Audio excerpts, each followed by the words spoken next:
The photograph ran in Architecture Today, November issue, page 14, not the cover. The cover was the building, Gateway Project, 62 stories of glass and steel, at the corner of Michigan and Wacker. Shot at dusk. Page 14 showed the gala. Specifically, Xander Wells at the podium, right hand raised, left hand extended pointing. The caption read, Wells addresses allegations of project sabotage at Gateway Project dedication ceremony. The woman he was pointing at was standing 12 rows back, in a black dress that had not been purchased for this occasion but happened to be appropriate for it. Her name was Maya Chen. She had designed the building on the cover. The Millennium Ballroom held 800 people on a good night. That night was a good night. Every firm in Chicago, with a name worth knowing, had sent someone. Xander Wells had been the face of it from the beginning. He was 34 years old. He had a way of inhabiting a room that made the room feel smaller than it was, not through size or volume, but through the specific gravitational pull of someone who understood that confidence, performed consistently enough, becomes indistinguishable from competence. He had needed someone to build the career itself. Maya had arrived at 7:42 p.m. She collected her name badge from the registration table. The badge said, guest, not architect, not design-led, not any of the other things she might reasonably have been called, guest. She had designed this room. She knew where the acoustics gathered and where they scattered. She knew that the slight angle of the east wall had been her solution to a problem the structural team had spent 3 weeks arguing about. The room did not know her. Xander took the podium at 8:15. He spoke for 7 minutes about vision. At the 8-minute mark, Sana pause. Before I continue, he said, I want to introduce someone very important. Maya straightened slightly. This was the moment. 24 months, 47 ceiling iterations, the east wall solution, the structural problem nobody else could crack. The woman who walked onto the stage was not Maya. She was 27 years old, dark hair, good posture. She was wearing a ring. Maya recognized the ring before she recognized the hand it was on. She recognized the hand before she recognized the face. She recognized the face at approximately the same moment that Xander said, my creative director, my partner in every sense of the word, my fiancée, Sophia Lynn. Sophia Lynn had grown up 3 blocks from Maya. Sophia Lynn had borrowed Maya's drafting pencils for 2 years of architecture school and had never returned them. What Xander said next took 40 seconds. She counted. He said that the project had faced challenges. He said that certain individuals, unable to accept the success of others, had attempted to compromise the structural integrity of the final design. He said all of this without using her name. He did not need to use her name. He was looking at her when he said it. 800 people followed his gaze. 800 people looked at Maya Chen, standing in the back of the room she had designed. She did not leave. She looked at Sophia. Sophia was looking at the cameras. Then Sophia looked at the room, and for 2 seconds, her eyes passed over the back of the room, and found Maya, and stayed there. 2 seconds. Then Sophia looked away. Maya had her answer. 3 days later, the letter arrived. Xander Wells, through counsel, hereby initiates proceedings against Maya Chen for intentional sabotage of the Gateway Project, causing damages of no less than $4.2 million. She read it twice. Then she put it on the kitchen table next to her coffee and sat with it for a long time. 24 months earlier, Xander had called at 11 p.m. She had been working. I have a project, he said. It's the biggest thing anyone in this city has attempted in 15 years. What's your condition? She said. A pause. I need someone who can do the actual work. I can do the vision. I can do the presentation. I can do the room. What I can't do. He did not finish the sentence. He did not need to. And after? She said. After the opening, I introduce you as co-designer.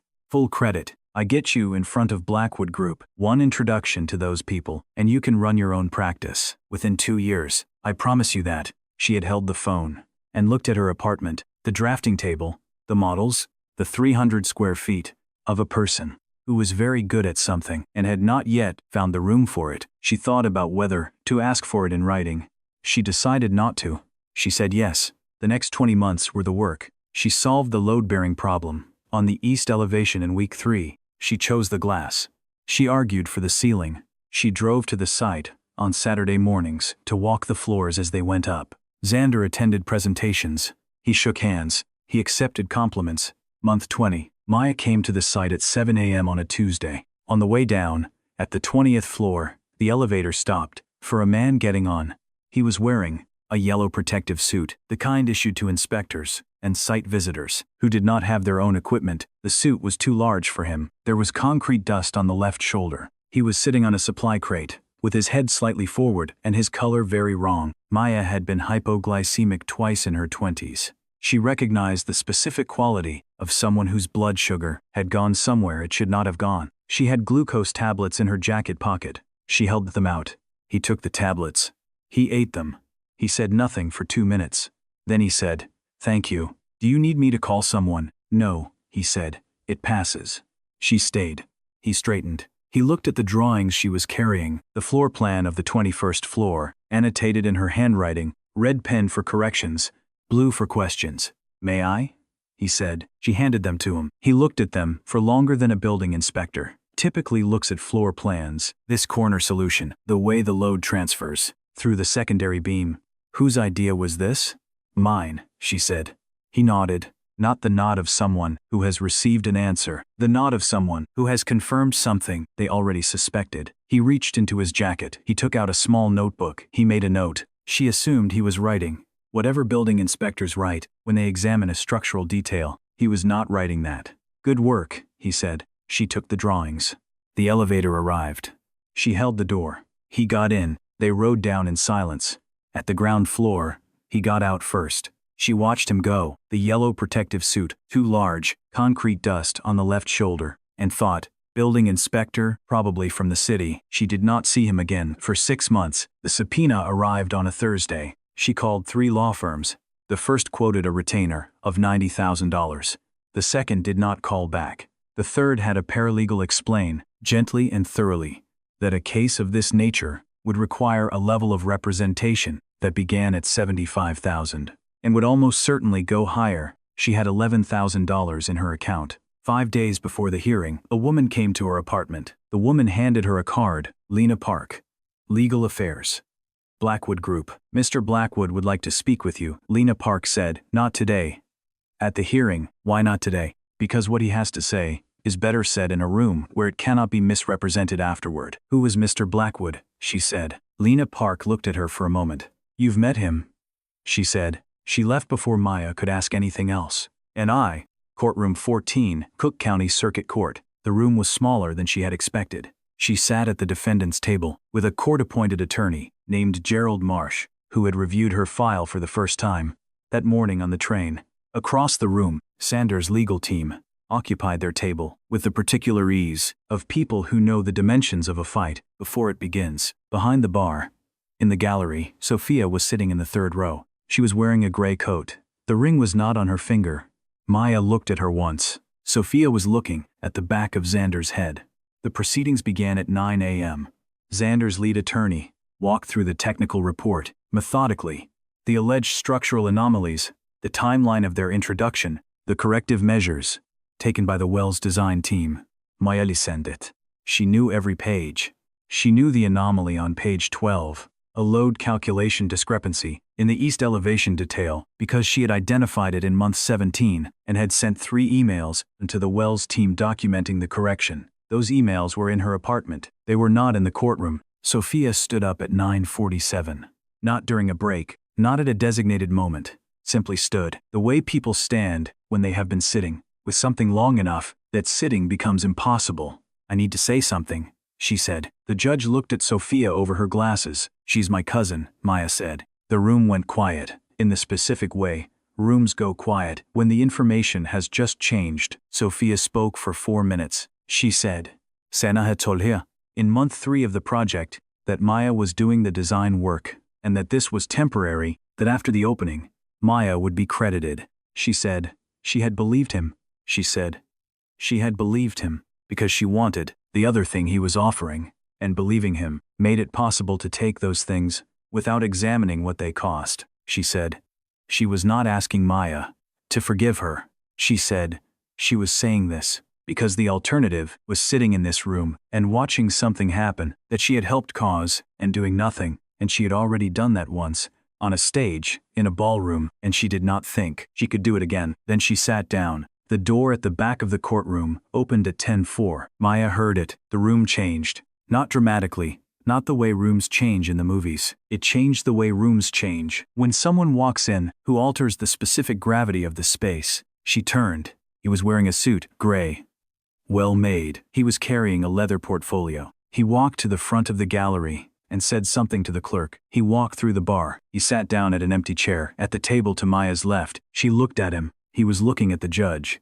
Then he looked at Maya. She saw his eyes.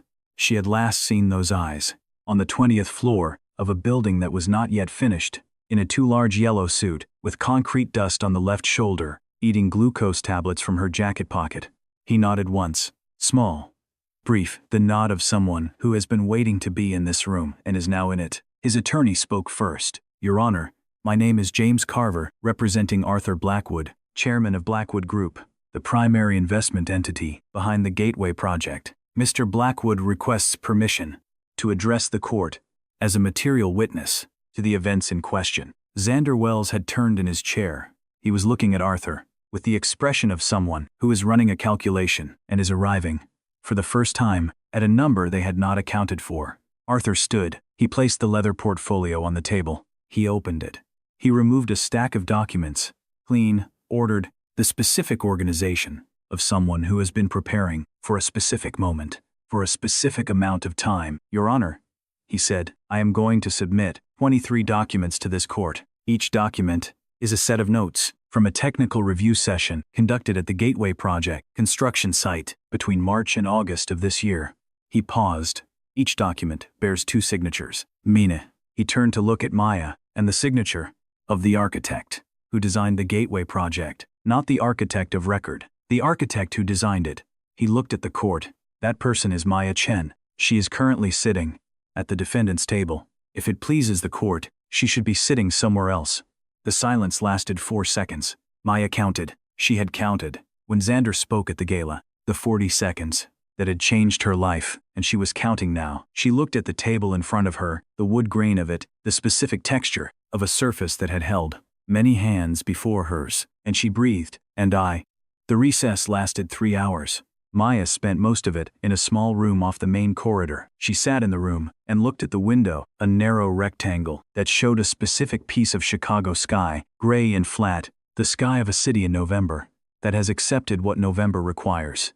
She thought about the 23 documents. She thought about a man in a yellow suit writing in a notebook on the 20th floor of a building she had designed. She thought about what it meant, that he had kept the notes, not photographed them, not scanned them, kept them. The proceedings resumed at 2:15. Claire Ashford argued for 40 minutes. She was good. She was a very good attorney, arguing against a record. At 3:42 p.m., Judge Okafor looked at the courtroom over her glasses. I'm prepared to rule, she said. The ruling took 9 minutes to read. The sabotage claim, dismissed. The damages sought, denied. The counterclaim submitted by Blackwood Group for breach of contract, found in favor of the plaintiff. Damages awarded to Maya Chen, $2.1 million. Referral to the State Bar for investigation of Xander Wells. Ordered. Referral to the state's attorney for review of potential criminal fraud charges. Ordered. Xander sat through all 9 minutes with the expression of a man who is hearing a language he has always assumed he understood and is realizing, in real time, that he did not understand it at all. Sophia left the courtroom at 3:51. She did not stop at Maya's table. She did not look at Xander. She walked to the door at the back of the room, the same door Arthur had used 4 hours earlier, and she pushed it open, and she left. Maya watched her go. She thought about the kitchen table, 3 blocks away, where they had grown up eating the same food and borrowing each other's things without asking. She thought about the pencils that had never been returned. She thought about the ring. She thought about the 4 minutes. Sophia had stood in this room and said the true thing when saying nothing would have been easier. She did not know what she felt about Sophia. She thought she might not know for a long time. She thought that was all right. Arthur was in the corridor. He was standing by the window, at the far end. She walked toward him. You knew, she said. Yes. From the site. From the 3rd day, he said. The east elevation solution. I had seen the plans Xander submitted for the investor review. Your solution was not in those plans. When I saw it on the 20th floor, in your handwriting, in your annotations, I understood what the gap was. Why didn't you say anything then, at the site? Because if I had said something then, Xander would have known that someone had seen. He would have found a way to close the gap. I needed him to believe that no one was watching. People who believe no one is watching keep doing what they have been doing, which means they keep making the record that eventually becomes the evidence. 6 months, she said. 6 months, he said. You kept everything. I keep everything, he said. It is probably my least useful quality. In most contexts. In this one it was not, she said. The project you mentioned, the state commission. Yes. You said architect of record. I said architect of record. He confirmed. That is what the documents will say. That is what will appear on the building. Your name on the building, he said. Not a credit line, not a footnote. The name. She looked out the window. The Chicago sky had not changed. Still gray. Still flat. But something about it looked different. Or perhaps the sky looked exactly the same, and she was the thing that had changed, which is frequently the case with windows. And what they show you. I need 2 days, she said. Take them, he said. She signed the project documents on a Thursday morning. Arthur had asked her where she wanted to sign them. She had said, the site. He had not asked why. They drove to the south side, the corner of 31st and State, a stretch of street that was, at present, a construction fence, and a cleared lot, and the specific potential of a space that has been emptied, in preparation for becoming something. She walked to the site notice. The laminated sheet, attached to the fence, that listed the project details, the timeline, the parties involved. She read the line that said, Lead Architect, Maya Chen. She read it once. Then she read it again, not because she had missed anything, but because it was the first time she had seen it, and she wanted to see it twice. She turned to Arthur. Do you have a pen? He did. He handed it to her. She took the project documents from the folder and signed her name in the space provided, not quickly, not with ceremony, the way she signed everything, as herself. She handed the pen back. He looked at the signature. He said, It's a better building than the last one. She looked at the empty lot. It doesn't exist yet, she said. I know, he said. I've seen your notebooks. There are buildings that remember who drew them. Not in any mystical sense. Buildings are concrete and glass, and the specific decisions of the people who made them. But the record remembers. The drawings remember.